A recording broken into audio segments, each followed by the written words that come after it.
All right, today's going to be a little bit unconventional because I'm going to talk a little bit about stiff person syndrome, but I'm going to talk about how it affects the whole family, not just me.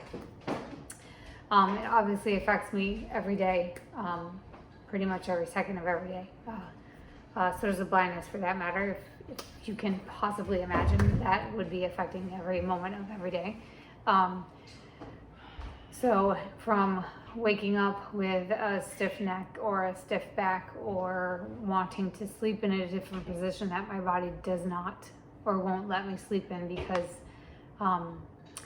if a certain muscle isn't supported in the right way when I'm sleeping, I physically can't lay that way. So I have to lay in certain positions, or I have to be supported with a pillow or something along those lines. So from the very beginning of waking up to the heating pads I heat up at night to take to bed with me to try to relax some of my muscles, to the average walking around hoping something doesn't cramp, to the occasional stutter, to the occasional that somebody might hear me say.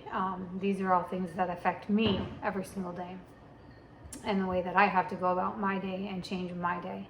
And then I have to think about the family in terms of, am I going to a function, especially now that I can't see, that is going to require me to take extra medication so that I don't, A, make my family look like an idiot, or B, hopefully not have an episode during this function, which is something I should have really been paying more attention to last year. And I just kind of started paying attention to it towards the middle of the year and my daughter's indoor track season, because there were some moments during an indoor track that got the better of me. But what I also want people to remember and to take away from this particular session, if you will, is that it's not affecting me every day, it's affecting my entire family every day.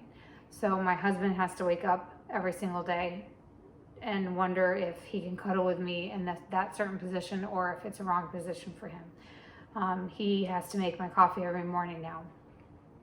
The kids have to, well, they've actually already been making their lunches for a while, but it affects everybody in my family and even in my extended family.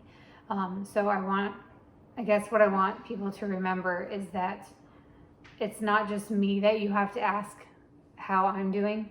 And when you see my husband and when you see my children, don't necessarily ask them, how's your mom doing or how's your wife doing?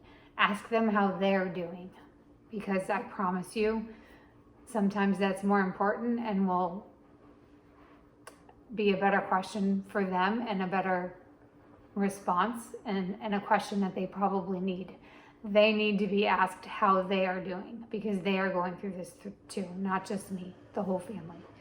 So my husband, when he comes home from work, sometimes I just want to ask him, how many people asked you how you were today?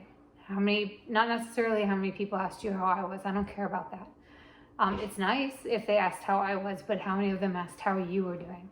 Take time to think about the fact that he is going through this too. This is a huge traumatic event for him. Even before the blindness, this was a big thing for him. Taking time off for my appointments, driving me to them when we couldn't fly with COVID. He has had a huge impact on him as well.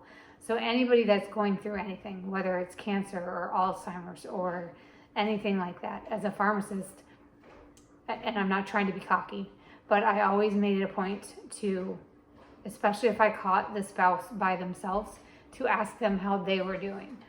Not necessarily how is your husband doing with his chemo, but how are you doing with everything? How are you holding on? So I want that to be the takeaway from today's session, is that stiff person syndrome, anything that anybody is going through, affects the entire family. And the best thing that you can sometimes do is ask the person that is not going through that actual event, their spouse or their children, how are you doing? How is your day today? Not how's your mom, not how's your wife, how are you doing today? And you'd be surprised that you might get more than you expect, or you might just get everything's great, but thank you for asking. But the asking is the important part. So that's my takeaway for today. I know it's a little off the beaten path specifically. You got a little stiff persons and kind of how my day goes, but I just think that that's an important message to get across, that we sometimes forget that the disease, any cancer, any whatever anybody's going through affects everybody. So let's ask that entire family how they're doing, not just me. I'm not as important as my entire family is. They're important too. Did you just throw up in your mouth? I think you should include that. I've been holding a burping for you don't know how long.